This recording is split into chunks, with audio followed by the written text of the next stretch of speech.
Fridge में रखते ही जहर बन जाते हैं ये 5 फल। जी हाँ दोस्तों, कुछ ऐसे फल जो कि हमारी सेहत के लिए बहुत ही ज़्यादा लाभदायक होते हैं, परंतु अगर उन्हें हम फ्रिज में रख देते हैं तो वही फल हमारे लिए बहुत ही ज़्यादा नुकसानदायक हो सकते हैं। तो ऐसे ही फलों के बारे में आज हम जानेंगे। पूरी जानकारी के लिए वीडियो में अंत तक बने रहिए। चैनल को सब्सक्राइब नहीं किया तो सब्सक्राइब कर लीजिए। चलिए जानते हैं कौन से ऐसे फल हैं।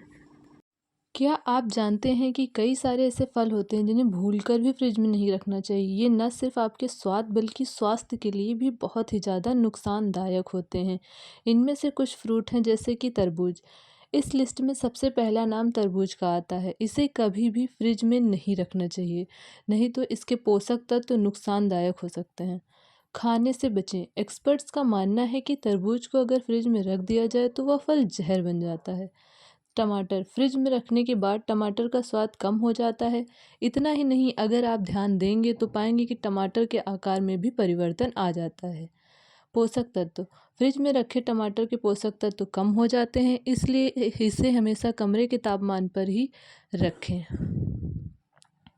एवोकाडो। एवोकाडो को खरीदने के बाद पकाने की ज़रूरत भी होती है, वहीं अगर आप सीधा फ्रिज में डाल देते हैं तो यह अधपका रह जाता है। एवोकाडो को हमेशा खरीदने के बाद रूम टेम्परेचर पर प्राकृतिक रूप से पकाकर खाना चाहिए। कमरे के सामान्य तापमान पर रखने से इसके स्वाद और पोषण में भी कोई कमी नहीं आती है। संतरा। कहते हैं कि खट्टे फलों को अगर अधिक ठंडे तापमान में रखा जाए तो वह बेस्वाद हो जाता है, इसीलिए इस लिस्ट में एक नाम संतरा या मौसमी का भी आता है। संतरे को कभी भी फ्रिज में स्टोर नहीं करना चाहिए, इसे हमेशा ही कमरे के तापमान पर खुले में रखें। ऐसे में यह शरीर को नुकसान भी नहीं पहुंचाएगा और स्वाद भी बरकरार रहेगा। पपीता। बेहद कम लोग जानते हैं कि पपीता भी रूम टेम्परेचर पर फ्रेश रहता है। फ्रिज में रखने से यह फल बेजान और बेकार हो जाता है। इतना ही नहीं, इसमें पोषक तत्वों की कमी भी आ जाती है।